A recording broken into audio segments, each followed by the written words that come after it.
एनेलिस Michel की कहानी एक सच्ची घटना पर आधारित है जिसने दुनिया भर में लोगों को झकझोर कर रख दिया था। यह कहानी जर्मनी की है और 1970 के दशक में घटी थी। इसे भूत प्रेत और अधिकारों के दुरुपयोग का एक विवादित मामला माना जाता है।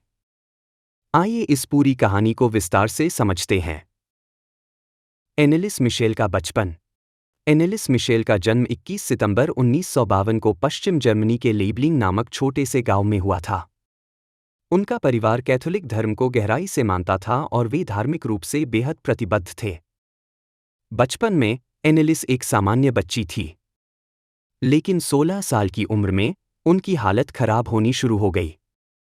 1968 में उन्हें पहला दौरा पड़ा और डॉक्टरों ने इसे टेम्पोरल लोब एपिलेप्सी का मामला बताया। शुरुआत मानसिक समस्या से एनेलिस को दौरे पड़ने के साथ साथ अजीबोगरीब अनुभव होने लगे। वह कहने लगी कि उसे असामान्य आवाज़ें सुनाई देती हैं और डरावने चेहरे दिखाई देते हैं। कुछ समय बाद उन्होंने बताया कि उन्हें महसूस होता है कि कोई दुष्ट आत्मा उनके शरीर पर कब्जा करना चाहती है। डॉक्टरों ने इसे मानसिक बीमारी समझकर उन्हें चिकित्सा के लिए दवाएं दीं, लेकिन उनकी हालत में कोई सुधार नहीं हुआ। उल्टा उनकी स्थिति और बिगड़ने लगी। भूत प्रेत का दावा और धार्मिक हस्तक्षेप।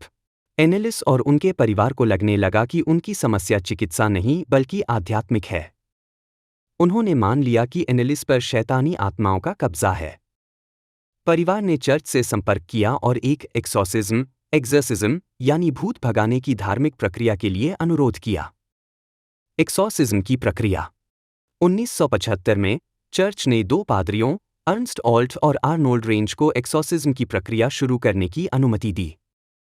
अगले 10 महीनों में एनेलिस पर 67 बार एक्सॉर्सिज्म किया गया। स्थिति बिगड़ती गई। इस प्रक्रिया के दौरान एनेलिस ने भोजन और पानी तक लेने से मना कर दिया। वह कहती थी कि यह आत्माओं का आदेश है। उनकी हालत इतनी खराब हो गई कि वह बेहद कमज़ोर हो गईं और 1 जुलाई 1976 को 23 साल की उम्र में कुपोषण और निर्जलीकरण के कारण उनकी मौत हो गई। मौत के बाद मुकदमा। एनेलिस की मौत ने पूरे जर्मनी को हिला दिया। उनके माता-पिता और पादरियों पर हत्या और लापरवाही का आरोप लगाया गया। कोर्ट में डॉक्टरों ने दावा किया कि यदि एनेलिस को सही इलाज और देखभाल मिलती तो उनकी जान बचाई जा सकती थी। 1978 में कोर्ट ने उनके माता-पिता और पादरियों को दोषी ठहराया, लेकिन उन्हें केवल 6 महीने की सजा सुनाई गई, जिसे बाद में निलंबित कर दिया गया। कहानी का प्रभाव। एनेलिस मिशेल की कहानी धर्म और विज्ञान के बीच के विवाद का प्रतीक बन गई। इसे लेकर कई किताबें और फिल्में भी बनी, जैसे द एक्सॉर्सिज्म ऑफ एमिली रोज, जो इस घटना से प्रेरित है। यह कहानी आज भी यह सवाल उठाती है कि क्या उनकी मौत मानसिक बीमारी का नतीजा थी या फिर किसी अदृश्य शक्ति का प्रभाव।